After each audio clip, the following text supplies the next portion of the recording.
आपण आपल्या देवघरात आता यात संयुक्त मूर्तीचे काय महत्त्व आहे ते मी तुम्हाला सांगणार आहे. ज्या घरांमध्ये या संयुक्त मूर्ती असतात ना, तिथे राजयोग हा येतोय आणि अगदीच आपल्या मनातील ज्या सर्व इच्छा आहेत त्या पूर्ण होतात.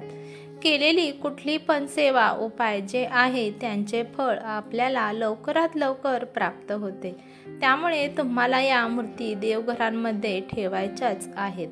देवघरांमध्ये आपण मूर्ती ठेवतो किंवा फोटो ठेवतो आणि आपण दररोज देवपूजा करतो आणि त्या देवांचा आपण आशीर्वाद घेतो. तर अशाच देवघरांमध्ये आणखी काही मूर्ती आणि फोटो तुम्ही दररोज म्हणजे ह्या घरात नसतील ना, तर तुम्ही नक्की ठेवा. त्याचा तुम्हाला चांगला फायदा होईल. तुमच्या जीवनातील अडचणी संपवण्यासाठी तुम्हाला त्याचा खूप मदत होईल.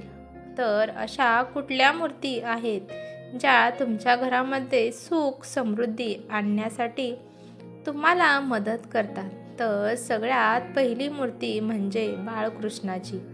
ती माझ्या मते जवळपास सगळ्याच लोकांच्या देवघरांमध्ये बाळकृष्णाची मूर्तीही असते. जेव्हा मुलीचे लग्न होते त्यानंतर जेव्हा मुलगी सासरी जाते तेव्हा तिच्याबरोबर 3 देवता बाहेरून तिच्यासोबत आणत असते. ते म्हणजे गणपती बाप्पा, त्यानंतर बाळकृष्ण भगवान आणि अन्नपूर्णा माता. तर बाळकृष्णाची मूर्ती नाही, माझ्या मते तर असं एक पण देवघर नसेल तर 100% तुम्ही आज न विसरता बाळकृष्णाची मूर्ती आणा. आपण आपल्या घरामध्ये बाळगोपाळाची मूर्ती म्हणजेच कृष्णाची मूर्ती ठेवली तर त्याचा खूप चांगला परिणाम आपल्या आयुष्यामध्ये होतो.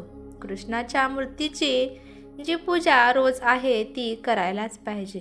कृष्णाची मूर्ती ज्या घरांमध्ये असते ना, त्या घरांमध्ये वाद विवाद भांडण तंटे जे आहे ते खूप कमी प्रमाणात होतात. त्यामुळे बाळकृष्णाची मूर्ती आहे ती घरामध्ये आनंदाचे वातावरण निर्माण करते.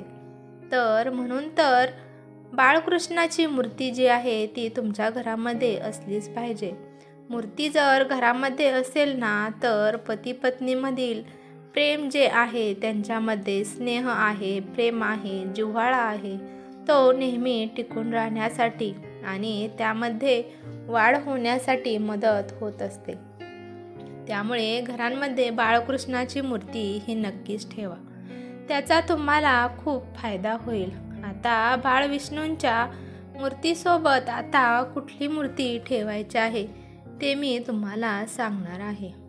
माता लक्ष्मीची मूर्ती किंवा फोटो. हे बघा, आता माता लक्ष्मीची मूर्तीसुद्धा जी आहे ते बऱ्याचशा लोकांच्या घरामध्ये आहे. पण आपण त्यांची रोज पूजा करतो आणि माता लक्ष्मीची फक्त मूर्ती न ठेवता जर आपण लक्ष्मी नारायणाच्या दोघांची मूर्ती जर किंवा फोटो ठेवला तर ते अधिकच उत्तम.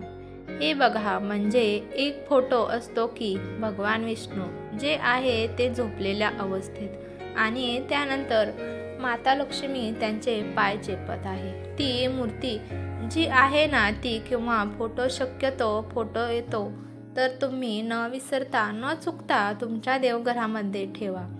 जिथं भगवान विष्णूंची सेवा केली जाते, पूजा केली जाते, तिथे रोज त्यांना ओवाळलं जातं आणि दिवा अगरबत्ती लावली जाते, त्या घरातून माता लक्ष्मी कधीही जात नाही. कारण तिथे विष्णू आहे, तिथे माता लक्ष्मी आहे. म्हणून तर तुम्हाला असं भगवान विष्णू माता लक्ष्मीचा फोटो मिळाला तर तो तुम्ही देवघरामध्ये नक्कीच लावा. आणि बाळकृष्णाची जी मूर्ती आहे ती आणताना फक्त तुम्हाला लक्षात ठेवायचं आहे की ती उभ्या अवस्थेत नको. म्हणजे कृष्ण भगवान हे उभ्या स्थितीमध्ये आहे, म्हणजेच उभ्या स्वरूपात आहे, अशी मूर्ती नाही आणायची. बसलेल्या स्थितीमध्ये जे असतात ते बाळकृष्ण मूर्ती रांगताना असते, म्हणजे ते लहान मूल जसं रांगत असतं तसं आणू शकता. तर अशी मूर्ती तुम्हाला आणायची आहे. तसेच असाच एक फोटो असतो की लक्ष्मीच्या डाव्या बाजूला गणपती असलेला फोटो आपण जर देवघरामध्ये ठेवला तर अधिकच उत्तम. म्हणजे लक्ष्मी माता असते आणि त्यांच्या डाव्या बाजूला लक्ष्मी मातेच्या गणपती बाप्पाचा फोटो असतो. हा सुद्धा फोटो देवघरामध्ये ठेवलेलं चांगलं असतं. लक्ष्मीचा डाव्या बाजूला जर गणपतीची मूर्ती असलेलं तर असा फोटो जर आपण देवघरात ठेवला तर आपल्याला खूप धनलाभ होतो. आपल्याला आपल्या आयुष्यामध्ये धनाची कुठलीही अडचण जी आहे ती भासत नाही. तर असं त्याचं महत्त्व आहे.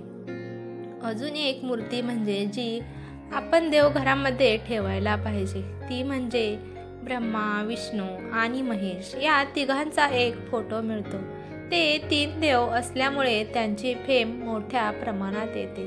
ते फोटो जर तुम्हाला मिळाले तर तुम्ही ते देवघरामध्ये ठेवू शकता. ब्रह्मा, विष्णू आणि महेश या 3 देवतांचे पूजन केल्याने तुम्हाला आपले जे मोठ्यातली मोठी संकटे आहेत ती दूर होतात. तर त्यांचा सुद्धा एक छोटासा फोटो तुम्ही देवघरामध्ये ठेवू शकता. आता हे बघायला गेले तर शक्यतो देवघरामध्ये कुठल्या मूर्ती असावे ते मी तुम्हाला सांगते. सगळ्यात पहिले म्हणजे गणपती बाप्पांची मूर्ती, त्यानंतर शिवलिंग, शंकर भगवान यांच्या फोटोचे पूजन तुम्ही कधीही करू नये. त्यांचे शिवलिंग स्वरूपात म्हणजे पिंडीच्या स्वरूपात तुम्हाला त्याचे पूजन करायचे आहे आणि ती शिवलिंगसुद्धा तुम्हाला तुमच्या स्वतःच्या अंगठ्यापेक्षा मोठी नको आहे. खूप मोठा तुम्हाला घ्यायचा नाही. देवघरामध्ये तुम्हाला 2 शिवलिंगांचे पूजन करायचे नाही. या सगळ्या गोष्टी तुम्हाला एकच ठेवायचे आहे. त्यानंतर दुसरी गोष्ट म्हणजे माता लक्ष्मीची मूर्ती आणि अन्नपूर्णा माताची मूर्ती. त्यानंतर कुलदेवता आणि कुलदेवतेचा टाक या दोन्ही गोष्टी तुम्हाला देवघरामध्ये ठेवायच्या आहेत. मी तुम्हाला आता व्हिडिओमध्ये ज्या गोष्टी सांगितल्यात त्याचे तुम्हाला फोटो असतील तर किंवा मूर्ती असतील तर तुम्ही सुद्धा ठेवू शकता. दुसरी गोष्ट म्हणजे महत्त्वाची हनुमानजी आहे. त्यांचा फोटो तुम्ही कधी पण बेडरूममध्ये लावू नका, कारण बेडरूममध्ये आपण झोपतो आणि हनुमान जे आहे ते बालब्रह्मचारी आहेत. तर त्यांचे तुम्ही मूर्ती किंवा फोटो बेडरूममध्ये लावाल तर पती पत्नीच्या वैवाहिक जीवनात त्यांचा परिणाम होतो. त्यांच्यामधील प्रेम कमी होतं आणि त्यांच्यामधील वादविवाद आणि भांडण वाढू शकतात. त्यापेक्षा तुम्ही तुमच्या बेडरूममध्ये राधाकृष्ण यांचा फोटो लावू शकता. सकाळी उठल्यावर जर आपण राधाकृष्णाचा फोटो किंवा मूर्ती पाहिली तर आपला दिवस हा चांगला जातो, आनंदाचा जातो असं मानलं जातं. त्यामुळे तुम्ही हनुमानजीचा फोटोऐवजी राधाकृष्णाचा फोटो लावावा आणि शक्यतो घरामध्ये पूर्वजांचे जे फोटो आहेत ते तुम्ही घरात लावणं टाळलं पाहिजे. तुम्हाला जर एक दिवस त्यांचा फोटो वगैरे ठेवून पूजा करायची असेल तर काही हरकत नाही. पण देवघरांमध्ये सुद्धा देवाच्या जवळपास देवतांच्या वरती जे आपल्या घरात आहेत, पूर्वज लोकांचे मोठे होते आणि आता आपल्या घरामध्ये नाही तर त्यांचे फोटो ठेवून त्यांना देवासोबत आरती पूजा करायची नसते. ही एक गोष्ट लक्षात ठेवा. तर असं केल्यामुळे आपल्या आयुष्यामध्ये अशुभ गोष्टी घडायला सुरुवात होते. तसेच आपल्या देवघरांमध्ये शंखाची पूजा करणे अतिशय शुभ मानले जाते. शंख हा लक्ष्मी मातेला प्रिय आहे आणि ज्या देवघरामध्ये शंख असते तिथे लक्ष्मी नेहमी वास असतो. तसेच आपल्या देवघरांमध्ये गाय वासरूंची मूर्ती ठेवणे खूप शुभ मानले जाते. त्यामुळे तुमच्या घरात गाय वासरूची मूर्ती नसेल तर तुम्ही नक्की आणा. तरी या छोट्या छोट्या गोष्टी आहेत. देवाऱ्याबद्दल कुठल्या मूर्ती, कारण देवघरामध्ये ही मूर्ती ठेवली तर चालेल का, ती मूर्ती ठेवली तर चालेल का.